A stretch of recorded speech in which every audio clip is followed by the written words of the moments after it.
Ano ang gagawin mo para kumita ng pera? Ang isang lalaki na pumupwesto sa Dolomite Beach, doble-doble ang racket.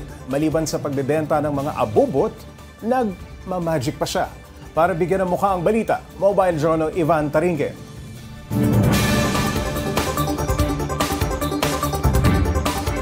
Maghahanap ka talaga ng silong dahil sa sobrang init sa labas. Pero may ibang sinusugod ang initan para sa kanilang kabuhayan, gaya ng mga vendor sa Dolomite Beach. Nakalatag sa lamesa ang mga paninda ni Mang Jerry. Nakabutan natin sa may Dolomite Beach sa Roas Boulevard sa Pasay. Kahit wala masyadong bumisita, nagpapakasakali siyang makabenta bilang magikero. Related din dito ang kanyang paninda. Meron siyang magic cards at meron din itong uod na gumagalaw mag-isa. Kahit tirik na tirik ang araw, tuloy ang kanyang pag-aabang sa customer. Mahirap daw kasi kung hindi sila magbebenta at mabuka sila sa kita. Kaya kung makabenta daw sila, ang pagod at init, nawawala na parang bula. Minsan nahihirapan din ako, pero okay lang. Go lang ng go yun sa buhay. Siyempre, pinakitaan niya rin ng magic tricks ang mga dumadaan. So pag pinasok natin yung 52 card, pag sinate ko, nawala na yung card. Kaya, so wala na siya. So, Minsan, kita siya ng mula sa 500 pesos hanggang 1,000 pesos kada araw. Pero, tsambahan daw yan. Kaya deadma sa init-init. Ang pawis sa init at pagkahapo, iniinuman niya ng tubig sa may paypay at pakitaan ng pagmamagic. Natutuwa rin ako, parang nawawala rin yung pagod ko para nakakapagpasaya ako ng tao. Yan. Swertihan na lang ang magkaroon ng trabaho nasa presko at malamig na lugar. Ngayong, tag-init. Kaya ang mga nagtatrabaho nasa labas, didiskarte talaga, may tuloy lang ang kanilang kabuhayan. Mobile Journal Ivan Tarinque po hatid ang mukha ng balita.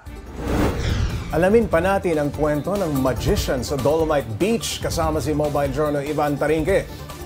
Gaano katagal na, Ivan, na pumupwesto itong si Mang Jerry dyan sa Dolomite Beach? Pops J, kanina nakausap natin si Mang Jerry. No? Sabi niya around 2 years na raw siyang nakapwesto dito sa may Dolomite Beach. So, napagdaanan niya na lahat. Umulan bumagyo, andun siya. Nakapwesto, nagpapasaya ng mga tao na dumadaan. Nakakita siya ng opportunity kasi tinatao yan, lalong-lalo na nung bagong bukas ng Dolomite Beach. No? Bakit dyan siya pumwesto? Curious ako. Yun nga, Pops J, sabi niya kasi malapit doon yung tinatao nga dati, yung Dolomite Beach. No? So maraming bumibisita. Isa rin yung nasabi niya is malapit sa may embassy, banda. Okay. So, yung mga turista raw na kumukuha galing ibang bansa or pumupunta sa nag-a-apply ng visa. Nag-a-apply ng visa. And doon dumadaan at natutuwa rin sa ginagawa niya. So, minsan nakabenta siya. No, nakabenta siya ng around 500 to 1,000 pesos sa isang araw. So, sabi niya, on a good day na yon, magandang araw na yon. So, pag ganun daw, pag maraming tao, malaki daw yung kita. Gaya ngayon, saksakan ng init. May mga tao bang nagkukumpul doon para panoorin siya mag-magic? So, Pops J, noong nakaraan dati, may mga nagba-viral siyang video, no? Dinadayo talaga siya. Marami talagang nanonood ng magics niya. Kanina, nung dinaanan natin siya, ni isa wala. Yun yung nakakalungkot. Ni isa wala. Tapos sobrang init nga naman Totoo, Pops J, kanina nga, kasi nasa tabing dagat. Maalinsangan. Maalinsangan. Tapos kahit yung buga ng hangin, medyo mainit talaga. Tapos katabi pa kalsada. Tapos tirik yung araw. Tirik yung araw. Nagsama-sama. So, patay na. Mainit talaga. No? So, pero sabi niya kanina is okay lang daw. Okay. Subukan niya. Dahil kaysa naman daw wala siyang kitain nung araw na yun. May mga kapwa magikero pa siyang nagbabanat ng buto doon. Nagbebenta rin ng kung ano-ano. Pops J, yun nga napaka-unique nung kanyang binibenta dahil mga katabi niya puro pagkain. Pagkain. Pampalamig siguro. Palamig. Kaya puro pagkain, palamig. Pero siya, magic.